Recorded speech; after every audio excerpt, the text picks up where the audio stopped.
right, we do have a couple calls on the line, and I'd love to be able to talk to Jonathan. Yeah, let's do it. Okay. Hi, Jonathan. How's it going? Going good. You're on the air with Vi and Christy. How can we help you tonight? Well, I've just been having a lot of thoughts, a lot of little things, having a lot of new things happening in my life, and I was thinking these would be some wonderful people to call in to give me a little bit of advice on that. All right. How can we help? Well, I was raised in an incredibly conservative household, and, I'm getting here in my 30s, and I have not dated since I was 23, and I just now started dating somebody again. And how exciting. It's really exciting, and it's another guy. So, there I wouldn't call it complications on account of that. Like, I don't have any residual guilt from my conservative upbringing. I've been able to largely leave that behind me. But I am just absolutely goddamn clueless about what to do, what to expect from other people, and what to expect from myself. And, I feel like there's always the generic, well, have the conversation about that. Talk to the person you're interested in about that. See where you're comfortable with, see what's going on with you. And I'm going to shut up now before I give myself all the advice while you guys just listen to me. I mean, keep going. Like, there are people listening, I have to point out you're on the right track. Like, communication is the most important thing in any relationship. And, I'm hearing some of your language, but I want to make sure I understand you well. Is this your first time dating another man? Is that part of why this maybe feels a little bit new or awkward or different? It's my first serious relationship with another man. Sure. And I like this guy enough that I actually really am emotionally invested in it and want it to go well. I mean, he is smart and he is sweet, and I have not felt this way about another human being since I was a teenager getting sweaty palms at middle. Oh. This makes me so happy. Yeah, is not doing stuff like this part of why we do this show, Vi? Like, that was a huge draw in joining up with the ACA and being part of something like this. But please go ahead, Vi. I'm just gonna empathize with you for a minute. It's a completely different ballgame when you're dating somebody of either the same gender or a gender that is not the one you were trained and like prepped to be interested in, because all the rules, right? You've kind of internalized them, and they may be shitty rules, and we may need to, revamp how we view them, but it's kind of like, how to play the game. And then you're like, okay, how to play Balderdash. Here's Monopoly. It's like, cool. Yeah. There are very few similarities here. But ultimately, it is about the other player, right? It's about the other person at the other end of the table, not the game itself. So the game might be different, but focusing on the other person and just being open and being honest and saying, hey, I've never played this game before. And if they haven't either, that's great. You get to play along and figure out the rules together. And if the other person has played it before, then they get to share that with you and walk you through. And either way, it's going to be an amazing adventure. And I'm super excited for you. I'm pretty excited for me too. It's interesting. It's odd. You're talking about it being different rules, similar game, but I was flirting with him and talking about power tools in the same conversation, and like, not the gender stereotype, but that was not anything I had ever done with a woman. Mm-hmm. Oh yeah, no, the different, that is the thing that I appreciate most about being bi, is just the difference in the conversations, the difference in the interactions, and how they do feel different, right? You might not feel the way that you would about a woman, about this guy. It may be a completely different experience. It may punt you right back into high school, right? But it is doesn't have any implication as to the quality, right? I know a lot of people, especially people who are attracted to more than one gender, saying, hey, I don't feel the same way about this gender as I do that one. I interact with them differently. I might be more romantic towards one or the other. I may be more sexual towards one or the other.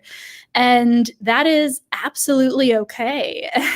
And I encourage you, as you start out on this relationship with this person, to pay attention to what your own instincts are telling you about, hey, in another situation, I might do this, but I really feel like I should be doing this instead. Go with that. See how that works. And again, always communicate and let your partner know, hey, this is something I'm not used to. I had to personally text this woman that I was out with like an apology after leaving from our first date. Like, I am so sorry. I really wanted to kiss you and I had no idea how to initiate that. I apologize. And she was just like, I wanted to do the same thing and I didn't know what I was doing either. So let's make a second date and plan to end it that way next time. And so the communication itself can be part of the fun as well. And it sounds like you guys are getting that. You guys are building this on conversation. I think we are. We had our date. We met up at a state park and we went hiking from like 11 o'clock until sundown.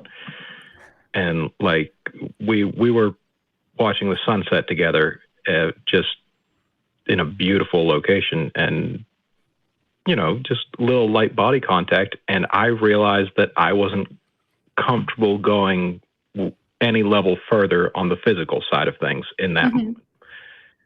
And I let him know, and he was really kind and really understanding about it. And like that endeared me to him even more at that point, to have that sort of validation in that moment. Oh yeah. Yeah. Well, and I'm glad to hear that it's such a comforting and supportive relationship. But let me also encourage you to be okay with making mistakes, with being awkward and goofy and, a pimply-faced teenager style approach, if that's where you're at. It's perfectly okay. We all want to be Hitch or James Dean or insert your favorite reference here. But the reality is it's perfectly acceptable to be a little bit awkward and a little bit gross, especially as this is new for you, especially as you're experimenting and playing around with all of these things. It's totally okay to feel awkward and a little bit gross. It doesn't mean that you're doing it wrong. And frankly, even if you're doing it wrong, that's not necessarily a problem. Yeah. And, it's new for me. I'm used to being in situations where it's okay for me to screw things up for myself, but I don't want to, I look at it and I'm like, I don't want to screw this up for somebody else. And yeah, and we all do. The reality of relationships is that you are just taking the number of opportunities to make a mistake and multiplying it by the number of people in the relationship. And, especially as you are kind of entering into this new world, it's worth recognizing that every new relationship is likely to end. And that's okay. You may feel a little more experienced, a little more comfortable the next go round, and that's great. But it's totally okay to be a little bit awkward, a little bit strange. And even as you want to be your best for this person, even as you're excited for this person and really hopeful about the nature of the relationship, it's just worth keeping everything in perspective, remembering that you have survived every breakup, every bad experience. You've survived 100% of every bad day you've ever been through, of every bad date that you've ever been through. And that's just part of the process. That's part of life. That's part of love. And I think it's an important value to embrace that awkwardness, to embrace that failure a little bit, and to be accepting of yourself, because that type of self-compassion is going to really show through in a relationship. It's going to really let your partner know that it's okay and that it's beautiful to be just enjoying these things together, regardless of how charming or confident you might feel at any given moment. That makes a lot of sense. And if in doubt, you can always make them some soup. That's that can go a long ways. That is a reference that Jonathan, I think, will get. But I think I do get that. I think he would appreciate crepes, but soup will be a second option. There we go. Sounds good to me. Thank you so much for calling in, Jonathan. I am over the moon for you guys and so excited. Thank you, V. Thank you, Christy. Yeah, absolutely. Have a great night. Bye. You too. Bye. Well, V, we've